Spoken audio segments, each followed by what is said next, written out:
Praise Lord, praise Lord, praise Lord. Hallelujah, hallelujah, hallelujah.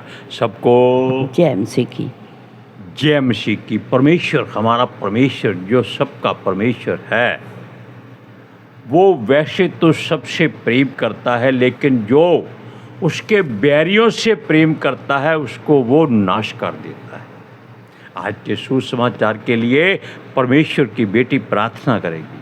सबको जय मसीह की। परमेश्वर आप सबके साथ है और आप सबसे बहुत प्रेम करता है। Hallelujah, hallelujah. महान परमेश्वर, सर्वशक्तिमान ईश्वर, जमीन आसमान दे मालिक ते खालिक, तुहाडा धन्नवाद, तुहाडा शुक्र करदे स्वामी अज दे सुंदर दिन लई, सुंदर समय लई पिता जी, जो साडियां जिंदगियां 'च बख्शिया प्रभु, खुशियां ते आनंद दा दिन बख्शिया, तंदुरुस्ती दित्ती पिता जी, और अपने कदमां 'च बैठन लई अपना फजल बख्शिया प्रभु। ये सब तुहाडी दया, तुहाडी किरपा मेरे पिता परमेश्वर, और तुहाडी बेटी हिरदे तो तुहाडा धन्नवाद, तुहाडा शुक्र करदी सो। सचमुच खुदा जो सेवा बख्शी प्रभु, हर रोज़ वचन देंदे आ प्रचार करना, उस लिए भी तुहाडा धन्नवाद, तुहाडा शुक्र करदी। बेनती करदी पिता जी, हुण तुसीं अपने वचन के अनुसार साडे विचकार आओ और वचन पढ़ने प्रचार करने साडा मूँह बन के बोलो मेरे पिता जी, ताकि तुहाडा दिता वचन तुहाडी इच्छा के मुताबिक मेरे पिता परमेश्वर दुनिया की शोर तक पहुँचे। तुहाडा धन्नवाद, तुहाडा शुक्र करते हैं प्रार्थना सुनने लई। प्रार्थना प्रभु जीसस के समर्थी ते पवित्र नाम च मंग ले, आमीन। आमीन, हालेलुया। अब सुनिए इस बात को, वैसे भी हमारा परमेश्वर दयालु है, करुणामयी है, अनुग्रहकारी है, विलंब से क्रोध करने वाला है और दुख देकर पछताने हारा भी है। लेकिन एक बड़ी खासियत है उसमें, वो खुद सीना ठोक कर कहता है कि वो परमेश्वर है। उसके अलावा कोई परमेश्वर, ईश्वर, कोई देवता नहीं है। Hallelujah.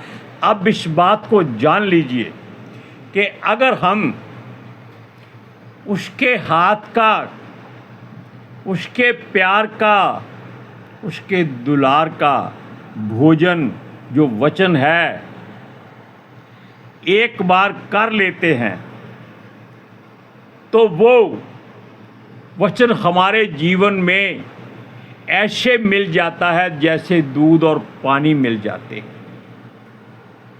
Hallelujah, hallelujah, praise Lord, praise. इसलिए उसका एक खास नियम है। वो नियम ये है कि जो उसको परमेश्वर जानकर, खुदाओं का खुदा, राजाओं का राजा, प्रभुओं का प्रभु जानकर, सृष्टि का कर्ता मानकर उससे मुड़ जाए और फिर वापस लूत की पत्नी की तरह लालच में आ जाए, वो उसको छोड़ता नहीं है। Hallelujah, hallelujah, praise Lord, praise the Lord. उसका कारण क्या है? कारण सच्चाई हमने पहले बताई आपको कि वो ही परमेश्वर है, वो राजाओं का राजा और प्रभुओं का प्रभु है। हालेलुया। क्योंकि अगर हम उसकी मर्जी को अपनी इच्छा बनाएं और उसकी महिमा करते रहें, उसके मार्गों पर दौड़ें, तब वो भी आपकी मनोकामना को आपकी मर्जी के मुताबिक पूरा करता है। मेरी बात आपके हृदय में गहराई से उतरनी चाहिए। हालेलुया। कि अगर परमेश्वर को आप परमेश्वर मानते हैं कि वो ही सच में इस सृष्टि का रचने वाला है, तो फिर हम जाकर अपने काठ के, पत्थर के और सोने चांदी के अपने मन घड़ंत ईश्वरों की आराधना स्तुति करते हैं, तब वो क्रोध में आ जाता है और क्रोध में वो ऐसा कुछ करता है कि मनुष्य खुद अपनी मौत मांगता है, क्योंकि वो अपने ऊपर कभी इल्ज़ाम नहीं आने देता। अगर कोई कहता है कि उसको परमेश्वर ने नाश किया है तो ये कभी भी मुमकिन नहीं है, ये हमेशा नामुमकिन है, क्योंकि याकूब की पत्री में कहता है वो तो किसी का ऐसा इम्तिहान भी नहीं लेता है, परीक्षा नहीं करता है जो उसके बस से बाहर हो। जो परीक्षा ही नहीं ऐसी करी लेता है तो वो आपको नाश कैसे करेगा। वो आपको अवसर देता है, मौका देता है, समय देता है, चांस देता है, और आपके आसपास ऐसी जड़ें फैला देता है कि जो आपके लिए धरती से पानी निकालकर आपको सींचती है। क्योंकि वचन कहता है कि ना तो बीजने वाला ना पालने वाला, बड़ा कौन है? बढ़ाने वाला। क्योंकि बीजने वाले ने बीज बीज दिया, अगर वो सूख जाए तो किस काम का।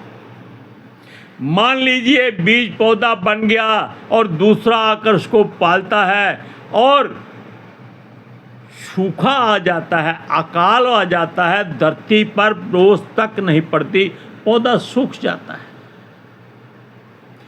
क्या फायदा दोनों का? जब तक परमेश्वर आपको जड़ से ना दे तब तक आप आगे नहीं बढ़ सकते। हालेलुया। इसलिए बढ़ाने वाले को ही महिमा मिलनी चाहिए। हालेलुया। और अगर हम जो भी उसके हुक्म पर नहीं चलते और सच्चे परमेश्वर को छोड़कर अपने मरे हुए बूढ़े रीति रिवाजों को मानते हैं, उन पर चलने की कोशिश करते हैं, क्योंकि संसार मजबूर करता है। हमने आपको पहले भी एक बार बताया था कि फरीसी यीशु मसीह को कहते थे कि तेरे चेले अपने पूर्वजों की रीति रिवाजों पर क्यों नहीं चलते। हालेलुया। यहाँ भी ऐसी ही बात है कि अगर कोई देवताओं के पीछे, ईश्वरों के पीछे हो जाए, तब जब भी वो भटक जाते हैं और वापस नहीं आते या नहीं आ सकते, तब उनको हमारा खुदा सीधे रास्ते पर लाने के लिए कई मार्ग निकालता है। वो उसको नबियों के द्वारा संदेशा देता है, मौसम के द्वारा भी संदेशा देता है, स्वप्न में देता है, और दर्शन के द्वारा भी उसको चेतावनियां देता है। तो ऐसी ही बातें हैं। वो इसलिए कि किसी समर्थी या शक्तिशाली से जो पंगा ले लेते हैं वो चंगा नहीं करते। शक्तिमान, सर्वशक्तिशाली हमारा परमेश्वर यहोवा है। इस बात को हर जाति जानती है, और वो उसी नबूदकर, जो क्या नाम था उसका, नबूकदनेस्सर नहीं, जो रात को यीशु को मिलने आया था, उसकी तरह हम फिर जब अपने कामों में मसरूफ़ होते हैं तो ये गैर जाति के लोग आकर कहते हैं, अंकल जी, आंटी जी, हमारे लिए प्रार्थना करो, हमें ये दुख है, ये तकलीफ़ है, और हम करते हैं, इनकार नहीं करते। वो लोग कई बार हम चैलेंज करते हैं, प्रभु के नाम से झूठ नहीं बोलते। ऐसे ऐसे काम प्रभु ने हमारे द्वारा किए हैं कि हम सोच नहीं सकते। फिर भी वो वापस नहाई हुई सूरनी की तरह कीचड़ में चले जाते हैं, या उस कुत्ते की तरह जो अपनी छांट निकालकर फिर उसको खाता है। लेकिन हम उसका बुरा कभी नहीं सोचते। क्यों? न्याय हम नहीं कर सकते, हमारा परमेश्वर न्याय करता है। अब देखिए, ऐसे ही एक राजा अमस्या था जो यहूदा का राजा था।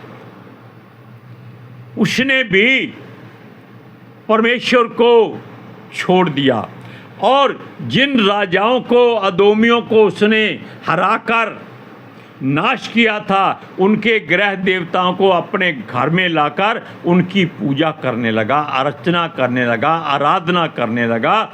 लेकिन परमेश्वर को तो सब कुछ दिखाई देता है। वो जानता है कि ये शैतान के बस में पड़ चुका है। उसने नबियों को भेजा कि उसने गलत काम किया है, तो उसने नबी को धमका दिया, अगर तू चुप नहीं रहा तो तेरे टुकड़े कर दिए जाएंगे। नबी चुपचाप वहाँ से चला गया। वो भी परमेश्वर की मर्जी थी कि कहीं वो नबी को नाश कर देता, मार देता, तो परमेश्वर उसी समय उस पर अपनी आग बरसा देता। लेकिन परमेश्वर जानता है कि वो अपने तरीके से इसको नाश कराएगा, इसके ही लोगों के हाथों से। सुनिए, उसने क्या किया? वो अपने आप को बलशाली समझता था कि उसने अदोमियों को हरा दिया था। और उसका एक दूसरा पड़ोसी राजा था जिसका नाम यहोआश था, जो इज़राइल का राजा था। बिना वजह उसको संदेशा भेज दिया कि आओ हम दोनों युद्ध करें, लड़ाई करें। इसमें एक कहावत है पंजाबियों की, जब दो स्त्रियों के पास कोई काम नहीं होता तो वो कहती हैं, आ बहन कोई काम तो नहीं है, चल लड़ाई करें। दूसरी कहती है, मेरी करती है जूती लड़ाई। वो करती है, वो तेरी माँ, तेरा बाप, बस लड़ाई शुरू हो जाती है। ऐसे ही इस राजा ने दूसरे राजा को उकसा दिया। क्यों? कभी भी खाली मत बैठो। खाली बैठने का मतलब है कि आप शैतान को अपने जीवन में अवसर देते हैं, न्योता देते हैं, इनविटेशन भेजते हैं कि आ भाई हम खाली हैं, हमें कुछ अपने गुर सिखा दे। सुनिए, वो इज़राइल के राजा ने कहा कि भाई अपने आप में रह, पंगा मत ले, ये चंगा नहीं है। क्यों? मेरी तेरे साथ कोई दुश्मनी नहीं है। लेकिन यहूदा का राजा नहीं माना। उसने सेना लेकर पांति बांधी। तब इज़राइल के राजा को भी ऐसा ही करना पड़ा। अब देखिए, वचन पढ़ते हैं, दूसरा इतिहास 25वां अध्याय,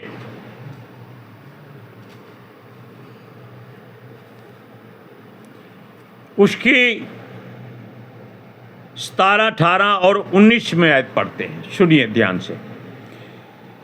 तब यहूदा के राजा अमस्या ने सम्मति कर लेकर इज़राइल के राजा यहोआश को के पास, जो येहू का पोता और यहोआहाज का पुत्र था, जो कहला भेजा, आ हम एक दूसरे का सामना करें। इज़राइल के राजा यहोआश ने यहूदा के राजा अमस्या के पास यूं कहला भेजा कि लबानोन पर की एक झड़बेरी ने लबानोन के एक देवदार के पास कहला भेजा, अपनी बेटी मेरे बेटे को ब्याह दे। इतने में लबानोन का कोई पशु पास से चला गया और झाड़बेरी को रौंद डाला। हालेलुया। और सुनिए, तू कहता है कि मैंने एदोमियों को जीत लिया है, इस कारण तू फूल उठा है और ढींग ढींग मारता है। अपने घर में रह जा, तू अपनी हानि के लिए यहाँ क्यों हाथ डालता है? इससे तू क्या, वरन यहूदा भी नीचा खाएगा। उसने बड़े तरीके से समझाया, लेकिन वो नहीं माना। और क्या हुआ कि दोनों में युद्ध ठन गया। हालेलुया। अब सुनिए, युद्ध का मतलब होता है कि किसी न किसी तरीके से लोगों का मरना। और परमेश्वर यहोवा ये चाहता था कि ये यहूदा का राजा, जिसने जीवते परमेश्वर को छोड़कर अदोमियों के ग्रह देवताओं को अपना प्रभु मानकर उनकी पूजा अर्चना की है, अब इसका नाश होना बहुत जरूरी है। हालेलुया। इसीलिए उसने उसको उकसा दिया कि इज़राइल से जाकर युद्ध करो। वैसे ये दोनों ही याकूब के बेटों के गोत्रों में से थे। हालेलुया। अब सुनिए, अमस्या परमेश्वर को भूलकर जीव जंतुओं और काठ मूर्ति के बुतों की पूजा करने लगा और उसमें जड़ गया। यहोवा को इस बात से बहुत घृणा थी। इस कारण यहूदा के राजा ने अदोमियों को हराकर अपने आप को एक बलशाली राजा समझ लिया था। उस समय अदोमी भी एक छोटी सी कोई रियासत थी। सुनिए, और उसने इज़राइल के राजा को क्रोध दिला दिया। उसने बहुत समझाया कि युद्ध बुरी चीज़ है, मत लड़। लेकिन वो कहता है नहीं, ऐसा ही होगा, अब तो युद्ध होगा ही होगा। अब देखिए, इसके लिए यहूदा का राजा किसी भी तरीके से मान जाए और युद्ध के लिए ये तैयार रहे और नाश हो जाए, ये परमेश्वर की मर्जी थी। अब इसमें हम 25वें अध्याय की 19 और 20 आयत पढ़ते हैं। सुनिए,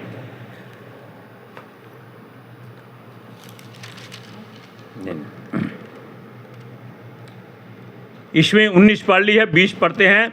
परंतु अमस्या ने ना माना, वह तो परमेश्वर की ओर से हुआ कि वह उन्हें उनके शत्रु के हाथ में कर दे, क्योंकि वे एदोम के देवताओं की खोज में लग गए थे। परमेश्वर जानता है कि आप मुर्दों की पूजा मत करो। अब सुनिए, परमेश्वर की इच्छा से दोनों में युद्ध हुआ और यहूदा हार गया, और ये परमेश्वर की इच्छा से हारा था, और उसे बंदी बना लिया गया। और परमेश्वर के भवन में जितने भी सोने चांदी के, पीतल के, तांबे के बर्तन या पवित्र वस्तुएं थी, सब के सब इज़राइल का राजा अपने साथ हजारों बंधुओं को भी लेके चला गया। यानी कि उसको चारों तरफ से खाली कर दिया और यहूदा का राजा भी मार दिया गया। वो सब के साथ लोगों को भी जो बंधुआई में ले गया था, अपने इज़राइल को ले गया। यहोवा की इच्छा और युक्ति से ही यह सब हुआ था। मनुष्य अपनी सोच और घमंड से संसार को जीतना चाहता है। संसार को भी जीतना मुश्किल है। घमंड मत करिए। सिकंदर जो संसार को जीतने निकला था, हिंदुस्तान से आगे नहीं जा सका, यहीं उसकी मौत हो गई। अब सुनिए, और परमेश्वर का धन्यवाद ये नहीं करते, ये काठ और पत्थर के देवताओं को ही अपना प्रभु परमेश्वर मानने की हिमाकत कर बैठते हैं, और ये जीवित परमेश्वर को क्रोध दिलाते हैं। तब वो अपनी युक्ति और तरीके से इन सबको मार देता है। अब हम वचन पढ़ेंगे, सुनिए। दूसरा इतिहास 25 अध्याय उसका 24वां वचन सुनिए। जितना सोना चांदी और जितने पात्र परमेश्वर के भवन में ओबेदेदोम के पास मिले, और राजभवन में जितना खजाना था, उस सब को और बंधक लोगों को भी लेकर वह शोमरोन को लौट गया। वहाँ टिका नहीं, उसने सब कुछ नाश करके लूट लेकर, सोना चांदी लेकर, और साथ में उसके नगर के लोगों को बदुआई में लेकर चला गया। केवल एक गलती के परमेश्वर को छोड़कर काठ की, पत्थर की मूर्तों की पूजा की उसने। आप ऐसा कभी मत करिएगा। परमेश्वर को नहीं मानना आपकी इच्छा है, लेकिन उसके बैरियों से प्रेम मत करना। हालेलुया। आज के सुसमाचार के लिए परमेश्वर की बेटी प्रार्थना करेगी। Hallelujah. Thank you Jesus, thank you Lord, thank you पितर आत्मा जी। ਤੁਹਾਡਾ ਧੰਨਵਾਦ, ਤੁਹਾਡਾ ਸ਼ੁਕਰ ਕਰਦੇ ਸੁਆਮੀ। ਸਾਡੇ ਵਿਚਕਾਰ ਆਉਣ ਲਈ, ਵਚਨ ਪੜ੍ਹਨ, ਪ੍ਰਚਾਰ ਕਰਨ, ਸਾਡਾ ਮੂੰਹ ਬਣ ਕੇ ਬੋਲਣ ਲਈ ਪਿਤਾ ਜੀ, ਤੁਹਾਡੀ ਬੇਟੀ ਹਿਰਦੇ ਤੋਂ ਤੁਹਾਡਾ ਧੰਨਵਾਦ, ਤੁਹਾਡਾ ਸ਼ੁਕਰ ਕਰਦੀ ਸੁਆਮੀ। ਸੱਚਮੁੱਚ ਖੁਦਾ ਤੁਹਾਡਾ ਦਿੱਤਾ ਵਚਨ ਤੁਹਾਡੀ ਇੱਛਾ ਦੇ ਮੁਤਾਬਿਕ ਮੇਰੇ ਪਿਤਾ ਪਰਮੇਸ਼ਵਰ ਦੁਨੀਆ ਦੀ ਸ਼ੋਰ ਤੱਕ ਪਹੁੰਚੇ, ਲੋਕ ਸੁਣਨ ਔਰ ਸੱਚਾਈ ਨੂੰ ਜਾਣਨ ਔਰ ਸੱਚਾਈ ਉਹਨਾਂ ਨੂੰ ਆਜ਼ਾਦ ਕਰੇ ਪਿਤਾ ਜੀ। ਮੈਂ ਤੁਹਾਡਾ ਧੰਨਵਾਦ, ਤੁਹਾਡਾ ਸ਼ੁਕਰ ਕਰਦੀ ਹਾਂ ਸੁਆਮੀ। ਔਰ ਤੁਹਾਡੇ ਬੱਚੇ ਹਮੇਸ਼ਾ ਤੁਹਾਡੀ ਸ਼ਾਂਤੀ और ਤੁਹਾਡੇ अनुग्रह ਵਿੱਚ बने रहन। आमीन आमीन। संसार की एक चंद पंक्तियाँ, चंद नहीं थी, एक पंक्ति, दो पंक्तियाँ। तुम अगर मुझको न चाहो तो कोई बात नहीं, तुम किसी गैर को चाहोगे तो मुश्किल होगी। ये जो बात है, ये सचमुच में इन्हीं लोगों की बनाई हुई है और इन पर ही लागू हो जाती है। हालेलुया। सबको जय मसीह की। जय मसीह की। परमेश्वर आपको और बढ़ाए, आशीष दे, बरकत दे।